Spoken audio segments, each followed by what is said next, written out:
So it's late at night, and I realize I'm finally on my phone, and I realize that the Detroit Lions have traded for Denzel Mims. And so I text Chris because it was his day to do the videos, and he saw it. He does a video on it, and I start reading more and more and more the next morning because I'm like, man, Denzel Mims. Like, all right, let's think about this. Why is this a good trade? Like, and I know we were struggling for wide receiver depth. I talked about it. I don't know if you saw the video. We did a live stream and then talked about wide receiver depth. It wasn't super highly watched. So, anyways, I'm sitting there and we're talking about it. I'm like, okay, but here is something as I'm looking around on it that makes the trade even better than we originally thought. And Chris kind of talked about it, but we didn't really have all the info out yet on this trade. We knew there was some conditions on the picks. We knew things like that. So what do those look like? And it becomes pretty simple. The Lions receive Denzel Mims and a 7th-round pick, but it says conditional. The Jets receive a 6th-round pick. These are in next year's draft, all right, or in actually 2025. So on Wednesday night, the Jets' 6th-round pick was listed as conditional by reports.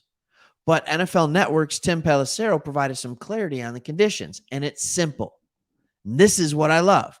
If Mims makes the Lions 53-man roster, the trade goes through. We get Mims, we get a 7th-round pick, they get a 6th-round pick. If Mims does not make the 53-man roster, there are no picks exchanged. That's it. We cut him, and it's over. We don't lose a 7th or a 6th-round pick. We don't get a 7th-round pick. We basically have said, all right, Denzel Mims, thank you so much for coming in. We've decided that Green is a better receiver than you, the rookie out of North Carolina. So we are going to go ahead and just keep him. How we feeling, y'all? Like, how you feeling? I love this.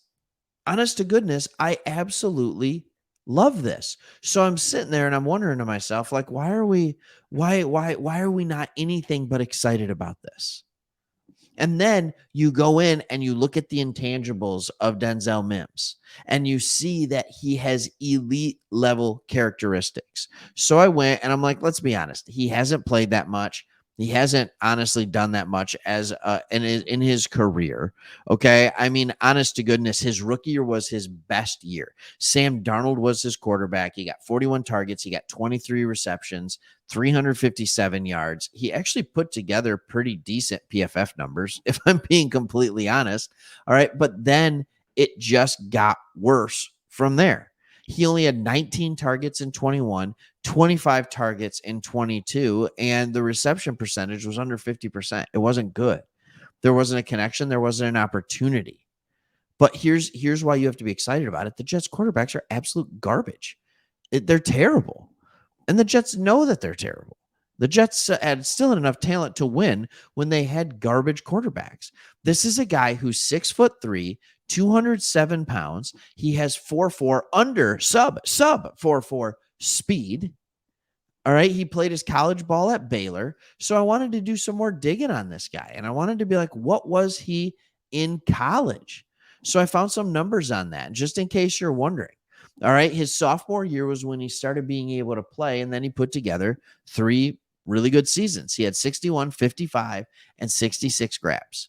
He turned those into 1,087 yards his sophomore year for an average of 18 yards a catch and 8 touchdowns. His junior year, 55 catches for 794. And his senior year, he went 66 catches for 1,020. He averaged between 14.4 and 18 yards per catch during each of those years. He compiled 28 touchdowns in 3 years. He was a 10-touchdown game a guy. In his senior year, in 13 games, he had 12 touchdowns. He was a touchdown a game guy. That is what you're looking for. You're looking for that red zone threat. And one thing that he has is he has the ability to kind of take the top off of a defense if you put him in the right position. Here's what I found when watching the tape on Denzel Mims. For some reason struggled getting separation on deep routes. I think teams just knew, all right, he's in here to run a deep route. We're going to play a deep route. It'll be fine. But he made actually quite a few, even in the NFL, some preseason games, some regular season games. He made quite a few contested sideline catches. He actually has pretty good hands. And then what I noticed was that when they would put him in the slot or when he would run routes, whether it was a hitch route, whether it was coming across the middle, he would just run away from people. He'd create separation. In fact, if on the rare occasion that a quarterback would actually throw a pass that allowed him to continue to run in stride, there were times where he'd catch the ball and run for another 20, 30 yards because he was just faster than the defense. He was just faster than the defense. But for the most part, what his film was him getting open over the middle, the quarterback throwing the ball behind him having to then make a contested catch and being tackled right away. Goff's not going to do that. We know when Goff has time that he has elite accuracy. So we know that that's going to be better. So that's already a start, and that's a win. I actually see a place for him to be on this roster. What I see is the possibility of, okay, Josh Reynolds isn't a deep threat. Why can't Denzel Mims make this team?